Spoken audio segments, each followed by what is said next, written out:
Blessings on you and your lands, wise and Fay Enchantress. Your kingdom is in peril and has need of your strength. Dark clouds are brewing abroad. The elves of Athelloren grow bold of late. Their expansionist desires see them encroaching beyond the limits of the forest.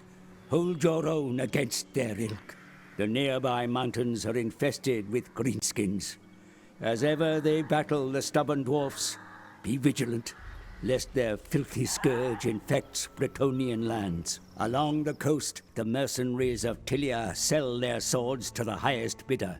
You can be sure they value coin over loyalty. Be wary of them. The savage beast lord Kazrak dwells nearby. He is set upon a path of war that will invariably bring him into contact with you.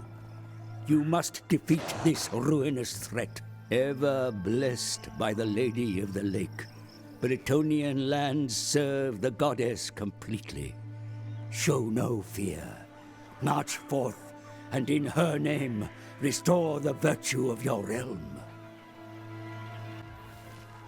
Hello, MonstersAbound here with a brand new Bretonnian campaign as Carcassonne. That's right, we're playing the Child Snatcher herself. Is it a huge sense of her own self-satisfaction that keeps her afloat, or is she just full of helium? Science does not yet have the answer. She never has to ask, should I take my shoes off when entering someone's house, partly because she floats, but also she steals children. So if she rocks up, you've got far more concerns than if she's just going to traipse mud all through your carpet. That's right, it's the Fay Enchantress. Says march forth in her name, but obviously we can't march, we just gently float. The Dukes of Bretonnia have resided under a chivalrous code. Okay, yeah, bugger off, that's fine, I don't really care about that. So we've got the Errantry War, of course. Bretonnia has a unique victory condition, which is actually kind of nice in that you just do whatever the hell you like, really. So if we have a quick look at the objective, we can see ultimate campaign victory. Attain 2,000 chivalry. Chivalrous, complete the final Errantry War battle. So chivalry, of course, is the unique Bretonnian currency, I guess. Not really currency, just sort of, you just build it. Just do anything, really. You can also lose it by doing unchivalrous things like, you know, raiding, sacking people, and shacking up in brothels. But, you know, that's the price you pay, isn't it? So we've got the Fay Enchantress here. You seek the lady? I do indeed. And obviously I always play with the 3D portraits off, because it's actually quite a large hit on your system resources for whatever reason. I'm guessing because it has to... You see the model here, but I guess what it is, it actually like renders the model as well behind the image. That's probably what you're seeing. So to turn it off, I don't really think you lose anything by turning it off. But also, I think they fixed this, but certainly when Bretonnia was first released, the Fay Enchantress would be bobbing all over the fucking place in the little window here. She'd be up and down. You wouldn't be able to see her. She'd basically... I like the idea that she was just like holding on to like the portrait edges, trying to stay...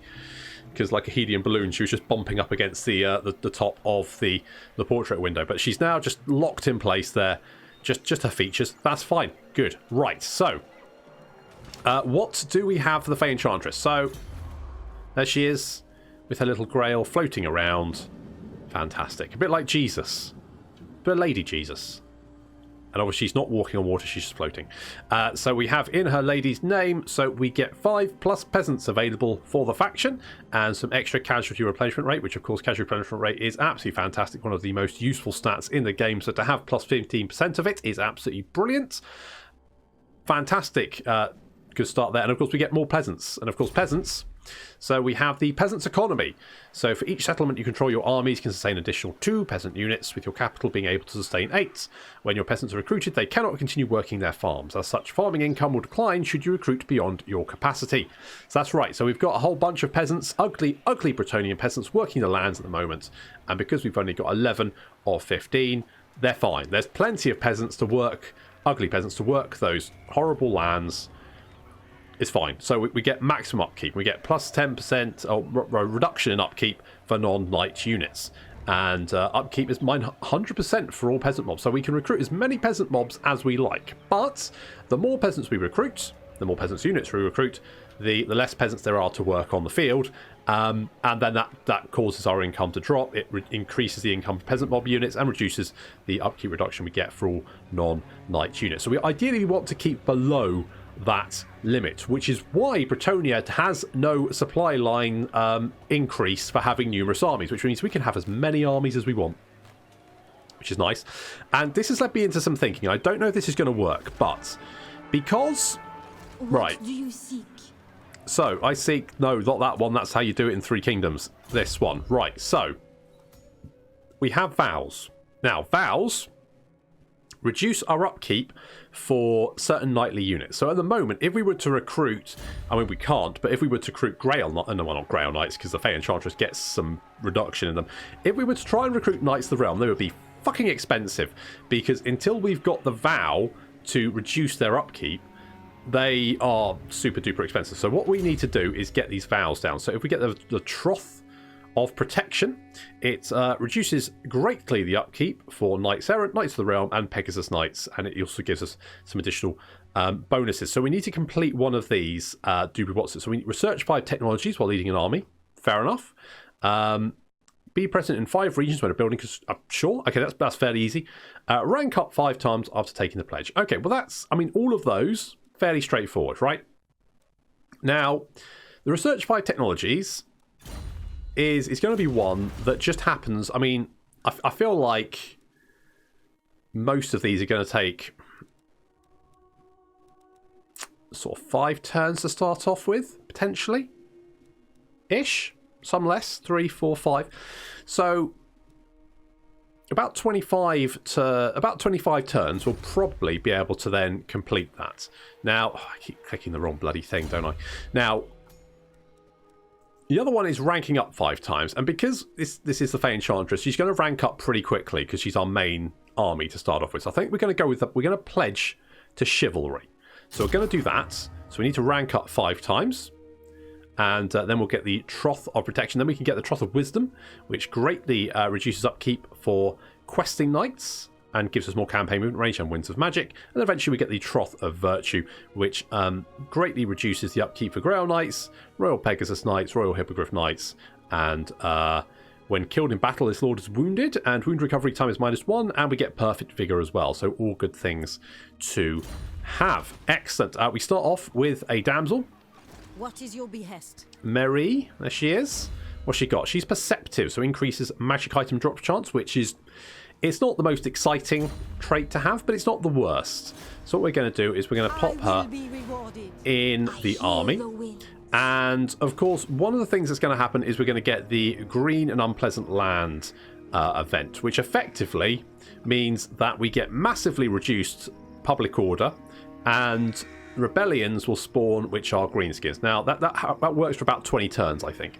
And generally, what I sort of think you should do is basically just sit there, let the rebellions happen, maybe even help them along if you can, and then sort of like farm those Greenskins for the experience, for the cash, for all that kind of good stuff.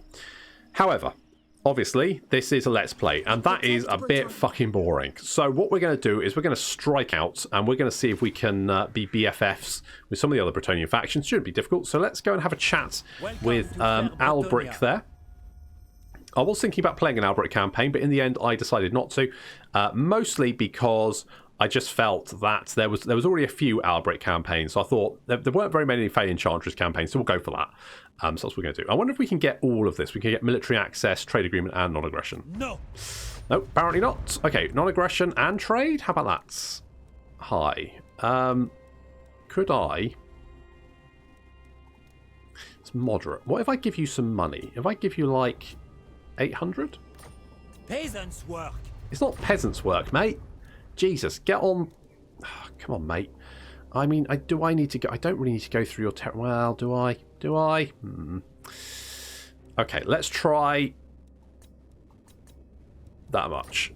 I must protest. Oh, for fuck's sake! Honest to God, right? Seriously, I would take that. You massive prick. Just so. All right, I'll take that. That'll probably increase your relations, and then I can get the military access for free. You knob. Lord of Bretonia. Paravon. Oh God, what's going on here? Cassian de Paravon. I do have some mods installed. I'll put it in the descriptions, probably, unless I forget, which, you know me. I forget a lot of shit. Bretonia. It's fine. Now is the time to unite. Yes? Well, sure.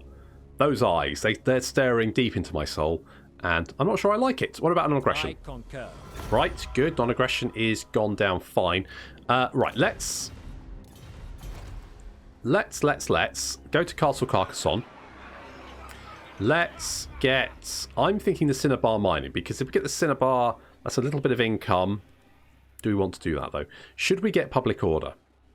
I mean, we're going to get massive reduction in public order fairly soon anyway. Do I maybe want to go for... I mean, Field Trebuchets would be nice. We could go instantly for the stables.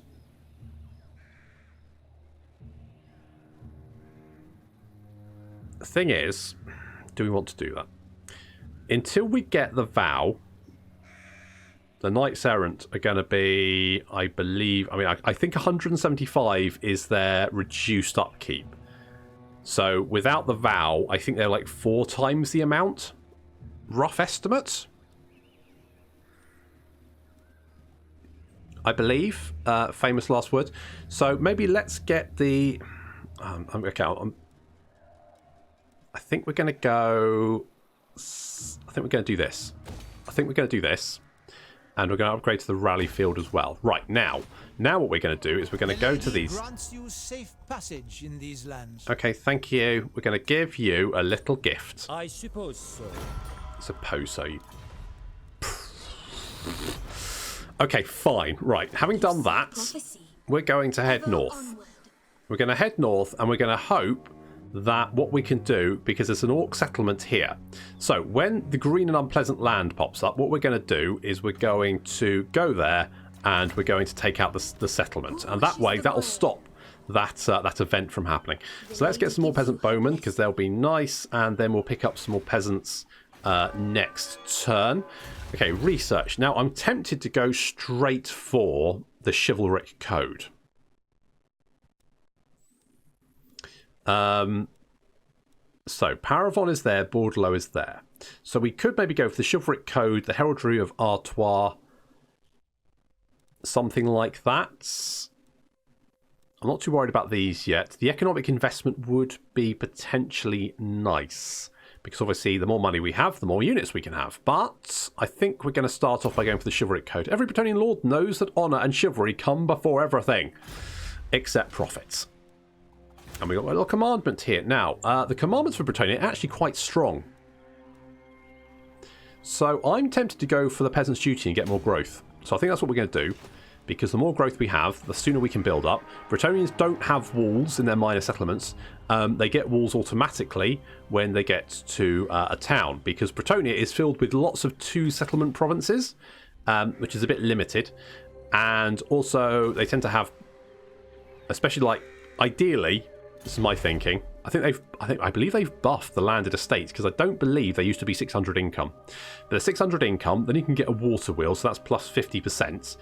You can get 2 of those per province, and 2 of these per province. So you can actually make quite a lot of income from the landed estate, but it is affected by the peasant economy.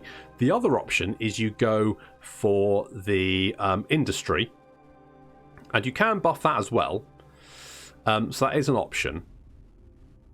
And to be honest, it could well be the more sensible option, but you will make less money. So basically, it's a bit of a trade-off. But I think I'm going to go down the route of trying to maintain my peasant economy. I think that's what we're going to do.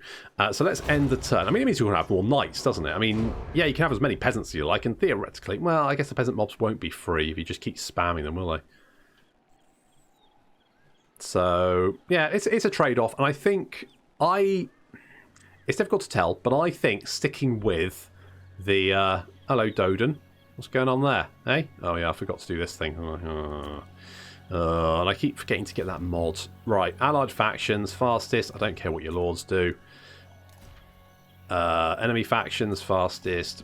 Although I might get to the point where I'm not interested in what your agents do. And neutral factions, I don't care what your lords do. And me, fast and fast. There we go, that's better. Thing is, it doesn't take, you know, much effort at the start of a campaign, but I do wish it just remembered what your settings were. It seems like such a simple thing to get sorted. Really? Maybe even set it up like in the start screen before you pick your faction. Set it up there. Like, just do it there. Default it. Just like you do with the difficulty. I'm playing very hard, by the way, just in case anyone asks. I don't really play on Legendary just because I don't really like some of the restrictions that Legendary gives you. Personal preference. Ah, there we go. Greenskins, an unpleasant land. Your people live in fear, for evil stalks fair Bretonia. The Greenskins infest the mountains and forests, harass and raid the surrounding villages with ever greater violence. Now they mass in the hills. The people fear a greater incursion. Control is decreasing across the land as a result. Hold out, if you think the kingdom robust enough, in the hope that they tire and skulk back to their hideouts. Or lead a force to destroy the settlements, ending their attacks and wiping them out for good. So there we go. We get minus 20%, minus 20 control, all provinces. Or we can occupy or raise Greenskin settlement to counteract this. Fine. And that's what we're going to be doing. So let's head north. In fact, let's head to Brionne first, because although it won't stop the public order collapse, it will slow it down. Let's grab some more men-at-arms. How many can we have? We can have a few, can't we? So we can have 5. So if we maybe do... Oh, that's going to take 2 turns. What I'm thinking is we can't recruit a lord. We could recruit... Okay, so here's my thinking, right? This is me trying to use my brain, so don't judge me. My brain hurts. I've got a headache just trying to work this out. But my thinking is, seeing as it doesn't cost us more money to hire additional armies, so we may as well get a couple of lords, even if we don't give them any units. But basically we use the buddy system, so each main army has maybe a couple of lords just following them around just on their own, because then we can complete their vows. So if we can complete their vows, then they're going to be far more useful more quickly, and also leveled up. So I'm going to recruit some generals and just use them as just escorts, basically, for my main army, so that they rank up as well. Because if we get more vows like research 5 technologies, they'll just pick those up passively, right? Makes sense. I don't see a problem with that, so we'll do that. So I think we're going to pick up a couple of lords. You seek the lady? I think this army should be good enough to take on... Welcome, friends. Let's hope we can come to an accommodation. Yeah. Are you... Okay, that is going up. That is going up. Who don't you like? You don't like the Wood Elves. Oh, come on, Wood Elves. We're not at war with the Wood Elves, are we? I think... Wait, are we? No. Good, right. I think you used to start off at war with the Wood Elves, but eventually... I think they changed it because it seemed weird. But that's fine. Obviously, we got Skaven Blight to our south, which is a bit of a concern. We've also got Khazrak. Now, Khazrak will rock up at some point, because that's basically what he does. Khazrak usually, as far as I can tell, heads in towards the Empire, so he tends to like sack stuff along the way, and so he will pass quite close to Castle Carcassonne. I don't think we start off at war with him, but I think it probably is a good idea to maybe try and intercept and wipe him out, because that will cheer up the Wood Elves, potentially giving us a non-aggression pact with them. Probably should have checked to see if I got a non-aggression pact with them already. Didn't check, forgot to do that. That's my bad. You know, I'll hold my hands up to that, but there we go. The Bretonian campaign's a weird one because it's an odd start, realistically. You know, most factions tend to have like an easy battle nearby, whereas the Bretonians, they just have this odd event which like just makes them have rebellions, which is odd. It's just always felt a bit odd to me. It's an odd... Yeah, it's just weird. It's just really weird, and I've never really understood it. But there we go. Okay, we got some income coming in, so that's nice. So what do we want? Now we could get some prophetesses, or we could get some lords. I'm thinking weapon strength. That's a bit garbage, isn't it? Sanguine, melancholic. Bit rubbish. Uncompromising. Nah. Intelligence. I'm going to be honest. Most of these complete garbage. Do we get Louis here? Wrong one. Louis. Should we get Louis? I'm sort of tempted maybe to get some prophetesses, but I feel like we're going to have a lot of magical support, so maybe getting some lords is a good shout. Maybe we get one of each. Let's get Louis. My strength and wisdom are yours. Yeah, I know. And we'll also grab... Oh, we don't have enough cash. Oh, can I recruit one lord per province? Well, that's a shitter, isn't it? Didn't realise that. Okay, never mind. Never mind. Right, let's head north.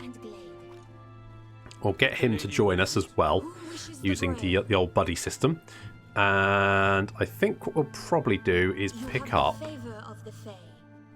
a couple of archers. Let's do that. I really need... friends. Let's hope we can come to an accommodation. Yeah. I never fail.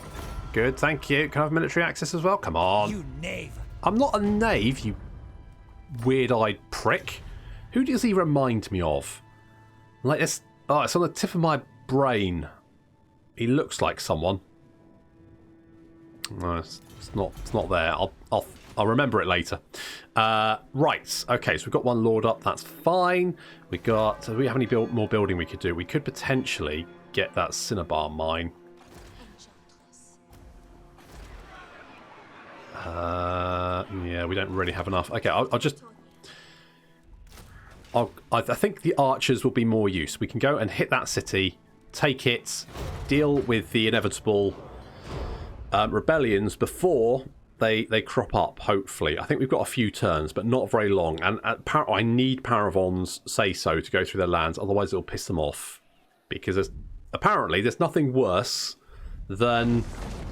Ah, there's Khazrak.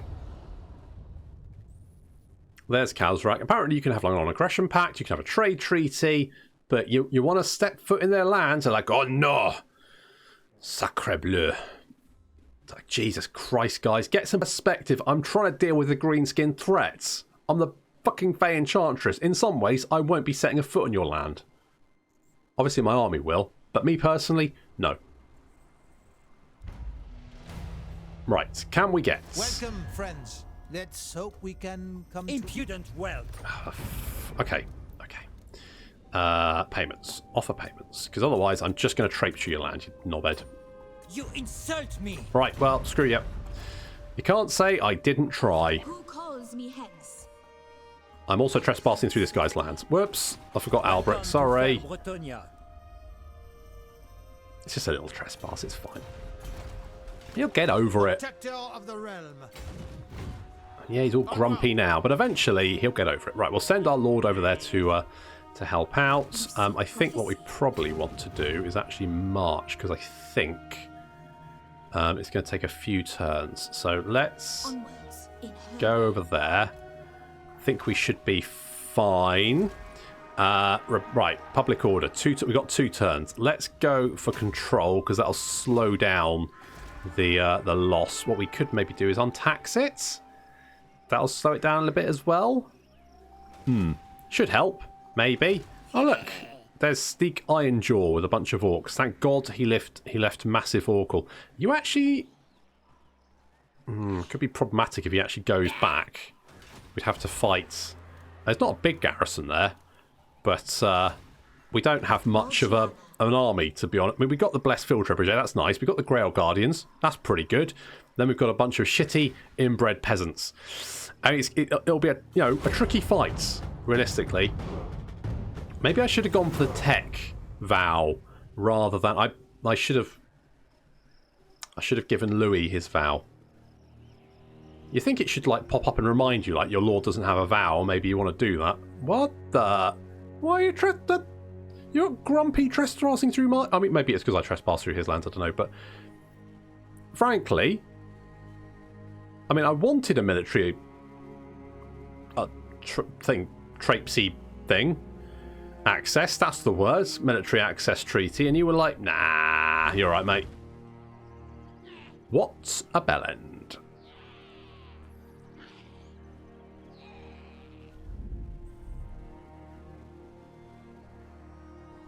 It's fine. Okay, so we've got the Chivalric Code. Excellent. Research. Let's go, because we want to confederate with Paravon and Bordello ASAP. So Although, diplomatic relations with the High Elves could be useful. And with the Wood Elves, all that's quite good. Okay, well, let's go with that first. And then we'll move on. Right, so. You seek me? We're going to hit Massive Oracle. That's what she said. Holy wrath. Let's get in there. We'll continue the siege for the moment. We are taking attrition because it's that kind of place. But we'll bring Louis in here, and what we want to do is go to his vows. What we got? Knowledge, order, chivalry. Let's go chivalry. So let's do that. Does Alberic want to... No, he really doesn't want military access. He's traipsing through my lands. He's like, nah, I don't care. Friends. Let's hope we can come to an accommodation. God, you guys are assholes. Honest to God, I'm the Fay bloody Enchantress, mate. Get some perspective. Right, let's take out the settlement, Massive Oracle, and that'll stop the little rebellions and make our life a little bit easier. Obviously, first battle of the campaign as well. I say, it's a bit of a weird start with the Bretonians, isn't it?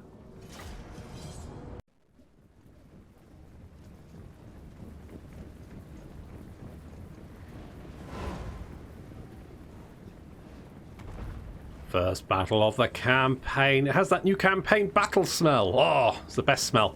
There goes our Grail Guardians. So they are glowy lightsabers in hand. I'm going to send them up against the gate. We've been using our Blessed Trebuchet to hit the gates there, try and help out. We haven't done much damage. There's Louis coming on. Our peasants are going to go and attack the wall. The garrison isn't large, which is just as well because our peasants are terrible. Can't help but feel, how long does it take to like bless a trebuchet? Because I'm guessing that like they're launching like blessed like holy water at it or something. And you know, if it takes like an hour to bless a trebuchet shot, do you think they go, so what are you going to use this for? Smiting the enemies of the lady? And they go, well, yeah, that. Also, maybe shooting it at a door? Is it an evil door? Potentially. It could well be potentially an evil door. In that case, go right ahead. But as it is, the peasants have now reached the wall. We're just going to send them up on ladders because they don't deserve siege towers. Lazy, lazy peasants. What do I pay you for? Of course I don't pay you. You pay me. But that's not the point. Anyway, so already our archers are in range and we're sort of like riddling these goblins with some archer fire, killing a few, not very many, potentially just probably shooting our own peasants in the back. Yep, that guy definitely got an arrow in the back, but that's okay. I mean, that's basically stealing arrows, isn't it? Stealing arrows from their noble betters. Oh, revolting. Oh, look at them. Look at them. How ugly. How ugly they are. Let's have a zoom in on how ugly they are. Oh my god. Oh, I don't know what's worse, orcs or my peasants. So my brave and noble Grail Knights are slowly hacking away through the door. It's taking a little while. We'll get there. You know, there's no rush. There's no rush. Peasants dying up on the walls, as is tradition. They're okay against goblins. Against the orcs, well, not so much. They're kind of, well, it's fairly even, actually. Weapon strength is significant. Yeah, the orcs have better weapon strength. Better leadership as well. Orcs have better leadership than peasants. You heard it here first. There we go. So, peasants are definitely fighting. They're definitely, you know, the one thing you can say about the peasants is they're definitely trying to kill people. And that's good. A little bit of archer fire coming in there, not doing an awful lot of damage, but you know, they're just there to like just whittle away a little bit. In comes some more spearmen charging into these goblins. These goblins are surrounded. It does now say they're losing. For a long time, it said they were winning against 2 units of peasants. So that's just how good peasants are. And that's, I mean, other than squires, who are basically our late game infantry, we've basically got peasants until, you know, forever. That's pretty much what we're going to have to use. So on the right hand flank, we are slowly getting there. On the left hand flank, I think we've got this now. These goblins are getting chopped down. Yes, there we go. These orcs slowly getting nobbled. Some orc boys on top of the tower there, getting hit by our trebuchet. I moved one of my units of archers across because our Blessed Field trebuchet was getting hit by tower fire. But that's now all done. The ground knights are doing fantastically. Really good work, guys. Really liking this. This is for the lady. You are really kicking the shit out of that gate. There we go. 85%. Almost through. And, of course, once they're through, they will win the day. Unlike the useless, dirty peasants who are just dying. Stop dying, you cowards. Especially to arrows in the back. What are you thinking? Okay, we've managed to rout the orcs there. Good work. Still some goblins moving back across onto the gatehouse. We're chopping down that. How's that gate coming along? 96. This is very exciting. Can't wait for these greenskins to get a taste of their own medicine. Or better medicine, because Grail Knights. Come on, lads. 99%. It's almost there. Almost there. There we go. We're through. Fantastic. In come the Grail Knights. Finally. Just in time to get a heroic charge off. There's the Fay Enchantress just bobbing around. And I think Louis is in here somewhere. He'll be the one without the glowy sword. There he is. Found him. There he is, running around. Just getting stuck in. Good work there. Fay Enchantress. Of course, Marie is behind. Just cheering on our blessed knights. In comes the Fay Enchantress. She's actually quite devastating. You wouldn't think it, would you? But she is going to kick the ever-living shit out of these greenskins. Alright, oh Jesus. What's this? What fresh... Holy shit, love. Chill out. Good grief. You don't get on her bad side, do you? Bloody hell, she's... How many did she kill? She killed 19. Louis killed 2. Wow, okay, so there we go. The Grail Knights have broken the Orc army. Well done, guys. And the peasants have finally... The dirty, filthy peasants have finally managed to take the walls. Finally, come on, guys. Jeez. Come on, the Grail Knights had to save your ass there. And a lot of them died as well. I'm going to have to get new peasants now, and that's annoying. The paperwork alone. Ugh. Never mind. We've destroyed the Orc threat. That's the main thing. Send them back to their hell. Now, obviously, if you're playing your own Bretonnian campaign, I would urge you just to kill the rebellions when they pop up, because easily defeatable by your first army. You get more experience, more chivalry, all that kind of good stuff by doing that. But I think for a Let's Play, it's probably more important to be a little bit more dynamic. So for that reason, that's why I've done this. But realistically, it's probably not the best option. Let's put it like that. So, right, we've dealt with the little orc problem. As you can see, our order is now, or our control rather, is now increasing, which is great. We can get the Cinnabar Mine, which is perfect, like that. And we can't move because we did some stuff, so that's fine. So we've ranked up. So let's have a look at the Fay Enchantresses. Now, obviously, we're gonna go with Root Marcher because that's just sensible. But what else could we get? What else could we potentially grab? So we've got the Beacon of Devotion there. So that's a reduction in construction for worship buildings. I assume that's faction-wide. Doesn't stay that, but that's fine. We've got Sacred Duty, so that increases our melee attack and defense for Grail Knights and Grail Guardians. Lady of the Land, so that increases control, growth, and Untainted in the local province. And then we've got Secrets of the Otherworld, which increases our Winds of Magic, and also gives Prophetesses and Damsels 10% ward save across our entire faction, which is very, very nice. We've got some other traits here. We've got some Blessed Water, so that's more charged bonus for Battle Pilgrims and Grail Relics. We've got some magic resistance there. We've got Virtue of Empathy. We've got Lionhearted, and of course basic training. So we got some spells as well. We go with the, believe it's a life tree. So that's good. We've got Earthblood, Shield of Thorns there. We've got Flesh to Stone, the Dwellers Below, and Regrowth as well. So lots of healing magic there. And then along the red line, we've got some bonuses for Militia, which could potentially be useful. More melee defense. I mean, you can't go wrong with that, can you? Relic, where is our bonuses for our knights? That's the question. Right, so that's Pegasus Knights, Royal Pegasus Knights. That is right. So we get weapon strength. There we go. For Grail Guardians, Grail Knights, that's weapon strength and charge bonus. And then in the rest of the red tree, we have weapon strength, and melee attack, and ward save for those Grail Knights and Grail Guardians, which would be nice. More armor, melee defense for our Knights as well, as long as they are over rank 7. Good. And then along the blue line, Justicar, bonded service. Income from farms, but that's only the local region, so yeah. Devotion for the goddess is a little bit of untainted. Gifted beginnings.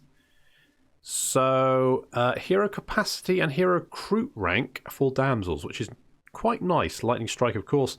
Stalwart of the realm, it gives more growth. That's in the local province. -3 attrition, premonition, so it's ambush defense, and then bailiff will increase. See, that's a bit of a weak last blue ability, isn't it? Income from industry +10 in the local region. Likelihood is most armies are probably not going to be in your territory for awfully long, so they're very rarely going to really buff up industry all that much. If that was like 5% across the entire faction, could be worth it. 10% local region, nah, just not really worth it. We are going to get Route Marcher though, because that extra campaign movement range is always very useful. So we will go with that. Marie is a damsel of beasts. She's a beast, and we're going to get Wissian's wild form, because that means we can get the Amber Spear, which of course is the best spell in the game. Prove me wrong. You can't, because it is. Right, so we have taken out Massive Orcal, dealt with the Orc threat, although we do have a little army of Orcs still wandering around, but they're now taking attrition. Well, they're not taking attrition at the moment because they're in a raiding stance, but if they weren't in a raiding stance, they would be taking attrition. And does that make you like me a little bit more? War with Skull Smashers, military actions, +15. Yeah, so it is actually still going up despite the whole trespassing thing. The other thing we could potentially do is try and get a deal with these guys, non-aggression. Be the Empire, but our realm has rich. So be it. Okay, good. That's fine. Like that a lot. And we can maybe get one with Astalia as well. They've got some problems with Kazrak. Sigmar's will. Excellent. Okay. Now, what I would like to do. Orion. Okay, is improving. Mostly because we trespassed against Paravon. So, in some ways, traipsing across Cassian's lands has kind of worked out for us. And, Paravon doesn't seem particularly bothered by it. A little bit, but not as much as the fact that we just raised, the Orc threat in their lands, which is what I wanted a military access treaty for in the first place. Yep. The lady grants you safe passage. Is he wearing guyliner? I mean, I'm a metrosexual myself. Sometimes I break out the eyeliner as well, but God, he looks like a bit of a prick, doesn't he? I think it's the headband. It's the guyliner and the headband. That's what is doing it for me. He just, plus he didn't give me a military access treaty and then got shitty with me when I trespassed across his lands and crushed the Orc threat, which is currently causing him problems. So you'd think he might be a little bit more thankful, but apparently not. Oh well, we'll deal with that next time, because we've run out of time this episode, but I'll be back. We'll probably be doing it every other day, but we'll continue with the Three Kingdoms, and then, because realistically I can only do one video a day at the moment, and even that really is a bit of a miracle. So that's what we're doing. So I'll be back on Tuesday. So I'll see you then, and back again tomorrow with some Three Kingdoms. So until then, thank you very much for watching, and I'll see you in the next episode of the Fay Enchantress campaign.